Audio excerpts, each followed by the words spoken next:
This is another one of my summit boards. So these are all the successes I've had with my patients making some lifestyle changes. And that's my first one. So usually when people have a great success, weight loss, cholesterol lowering, feeling better, IBS is controlled, whatever it is, I always try to get them to sign that board. And I did pass by a little bit of a green medal. That was a shamrock shuffle I did with Eddie Ramirez. Lost the leg, crushed the other leg, and I pushed him last March, 2 miles, and we're getting ready he's gonna walk it this time on his own. So my patients are really the things that get me to repackage myself. I think that one of the first guys that pushed me into doing my homework, more so than all the fund of knowledge that I had leaving medical school and residency, was John. And I'll put a link to the episode at Living Healthy Chicago that we did. He has manifested spectacular excellence in his age. He certainly has some problems, but we beat heart disease. He had cardiomyopathy. He was going to be thinking about getting all these surgeries done, but we stayed the course. We built up. We worked on breath, a couple of herbs here and there. No more medicines. Echocardiogram's totally normal. Doesn't have to see a cardiologist anymore. We got all the challenges for his age, but he used to bring in lots of information and I'd have to read it. Back then, you just bring in packs of information that you get from the library, and it's like, oh no, I got to read all this stuff again. But you know what? He forced me to read, and I couldn't just throw it away, so I had to read and see what he was talking about. And then, again, as I alluded to before, in my other videos, I would go across the street to this new age restaurant called Whole Foods in Wheaton and wonder what it was like. And I saw Andy Weil's picture. Andy Weil is a physician out of Harvard. He founded the Arizona Center for Integrative Medicine and set me on my most recent course of healthy lifestyle for myself. But with all the challenges, my patients have, over the years, I thought I was taking care of them. They're actually taking care of me. And maybe giving back to them, I'd be able to guide them on all the knowledge that I would have from the research that they'd make me do, but it made me a better doctor. And now I feel I'm at this nadir of information that is just spectacular, because I feel this overabundance of being able to see things. I don't mean like hallucinations. I mean, if I have a problem solving I'm trying to get through, I can usually come up with an algorithm of some sort and see a way out of the suffering. Maybe it's because I have tried as much as possible to force myself out of suffering, but one of the reasons I did the video earlier about happiness was to try to figure out if, again, another patient, a new patient, I haven't even seen him yet, he just communicated with me via the website. He had symptoms of burnout, and I thought, oh man, that's tough. And then I thought, wait a minute, I have that too. So I think I gave you the story. If I did, sorry. If I didn't, the bottom line is my patients guide me and rescue me. When I left medicine in 2005, I left Central DuPage Hospital because I thought I was not a good doctor. I wasn't making the money that I had to for the office to break even. So I left and I became a dad. And I had patients from Illinois calling me in Florida asking for my advice. And I must have done something good if they trusted me for their advice. I actually saw one of the kids for a guy who passed away. He was one of the first ones who called me. Unfortunately, he was found to have cancer, and it was aggressive cancer, and he passed away. But I just saw his daughter in the clinic. She's now 20s, no, she's probably in her 30s, I think. And it's so nice. It just brought me a warm sense of, I remember this family. I remember her, and I remember her dad. And it was painful to feel about the old times, but it's so inspiring to see this little kid that was high school and probably a little bit tough to deal with, but now she's a grown up and she's coming to see me, and it was really healing to know that I have helped other people. So all those people that you saw on my summit boards, I enjoy, and it's because of those successes that keeps me going. But it's also because of having to deal with medical records, and let's just face it, the medical insurance business is giving out very little payment for what is expected to be a life-saving activity. I mean, I'm not a cardiologist, I'm not a neurosurgeon, but I think I save lives the long way. And then usually if I can save lives in the long run, their progeny will usually save lives or get saved as well because of the information that's given to and observed from the young ones. So I can help people down the line several generations, but, and I have. I've got an 80-year-old, in addition to her daughter, in addition to her grandson, that I see the whole family, and I feel terrible that I can't continue that, but the paradigm now is not what I signed up for. Thank God Advocate Medical Group allows me to take at least 20 to 30 minutes for a patient, and that's stretching it because it's supposed to be 10 to maybe 12 minutes a patient. But that's why, for those of you who wonder why I'm so behind, I can't schedule an hour at a time. That's how much time I usually take to figure out things, not all the time, but initial visit, an hour to maybe longer, depending on how bad things are, for me to figure out stuff. And then a follow-up visit after that. So I have had some patients that don't want to change, and they just come in because I'm convenient. They want a refill of medicines, and I try to get them to, to realize where they are, to give them direction. They're not interested. If they're not interested, that's fine. I'll wait, because sooner or later, with disease, you're going to become interested. It's either that or you have surgery and medicines. And both options are fine, but I think mine is a little bit more of an investment. However, in the long run, it pays off multifold. Again, for reasons I explained earlier. However, when I have somebody that wants to make a change, I am in at 110%, because it's so refreshing to see changes occur.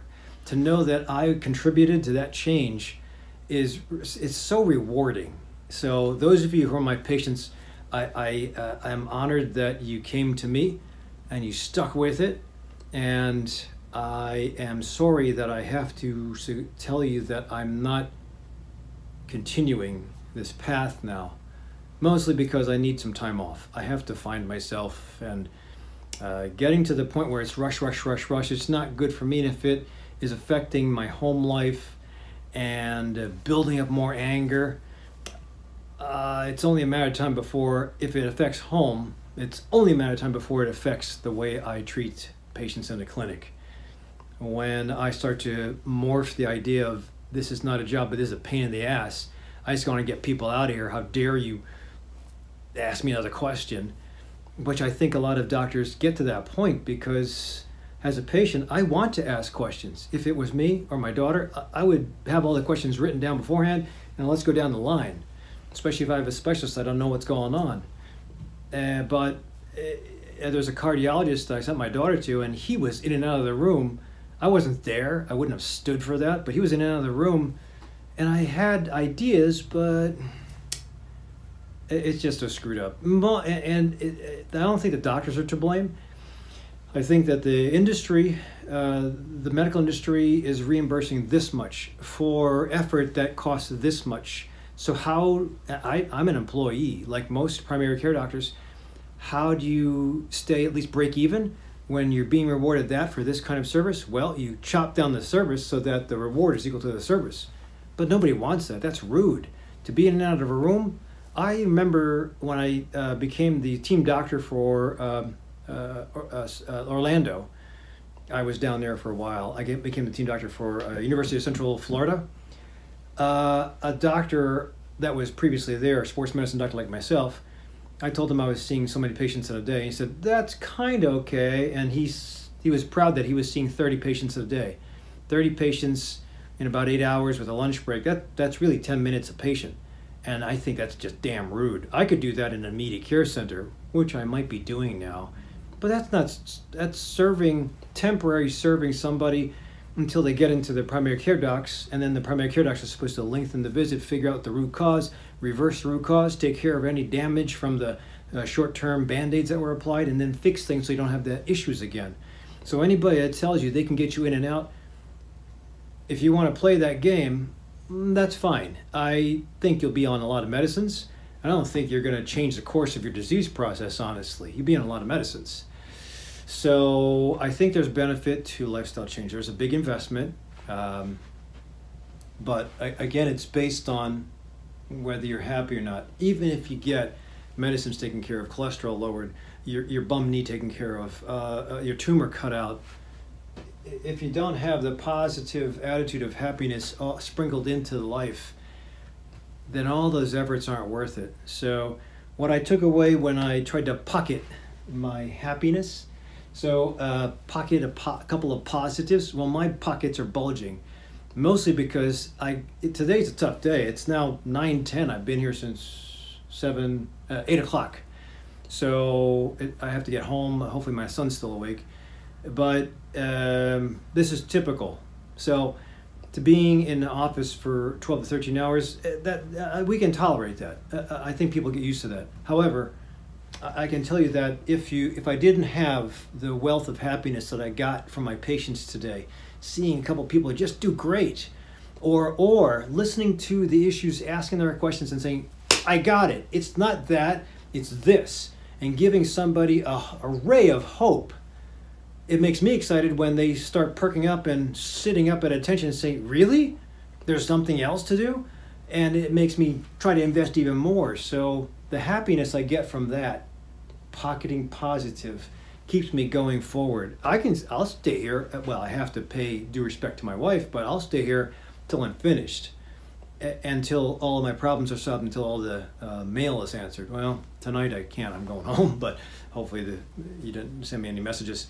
But they will be taken care of tomorrow. However, I think that when the stress response is very strong and you don't find happiness, or if you have a doctor that's kind of just pissed off, bad attitude, bad bedside manner, fire that guy, find somebody new. It might take you a little bit of time, but you can use social networks to kind of get a ballpark evaluation or a nutshell of who this person is. But don't stick with somebody just because it's convenient. Because when they are stressed out, they're going to go to problem solve in fight or flight. And if I was in fight or flight, trying to make 10-minute visits, and thank God Advocate lets me do what I'm doing at this point, if I had to try to squeeze in, it would seem like I'm triple booked, but I'm not triple booked. I'm booked accordingly for 10 to 12 to 15-minute visits. But I run behind because I'm really trying to problem solve. So that is the reason why doctors are running behind and triple booked. They're not triple booked. That's the normal booking to break even, not make money, break even in a medical office. Because most of the office visits, we don't do surgery, don't hardly do procedures, so nothing's paid for.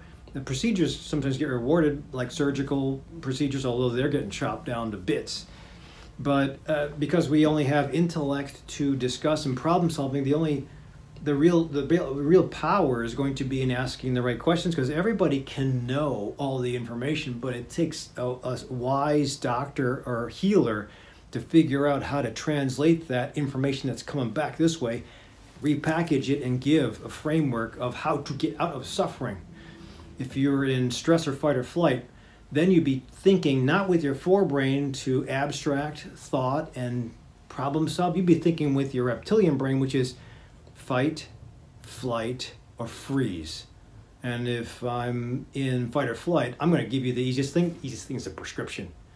And then get out of my office. Get out of my emergency room. Gomer. So I think that if I'm unslept from the night before, I'm going to be thinking with my reptilian brain. I'll be making mistakes. Those of you who go to a teaching hospital, which is usually the pinnacle of going to a good hospital, if you go to a teaching hospital in July, that's when the new residents come in, the death rate is higher. So I don't know what that how you translate that, but if I were you, I'd stay out of elective surgery in the month of July and August because everybody's new and mistakes are made. Why? Because doctors are unslept. So that's a little bit of a secret, but if you can avoid surgery, then you'd be better off.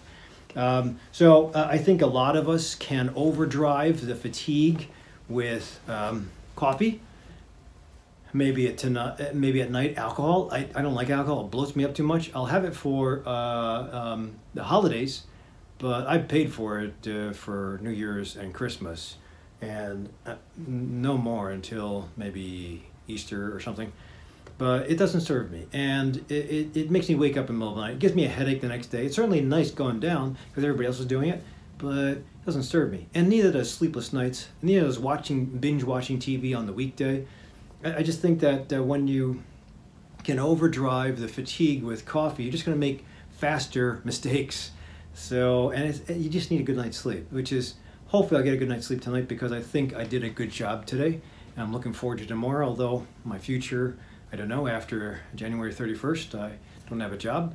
So I'm trusting that the universe is going to point me in the right direction. And I'm not worried because my patients always rescue me. So thank you for watching up until this point. If you have any comments, throw them down below. If you want a thumbs up or a thumbs down, who cares? Just put it. Please subscribe to my channel. So I'm going to obviously post this on Facebook and YouTube. Subscribe to my channel on YouTube and watch the upcoming videos because I'll be doing a journey. I'll be journaling my journey from here, and it'll be kind of cool because I don't care what anybody says. I'm going to put it on the video. So thanks for watching up to this point. I'll see you at the next time.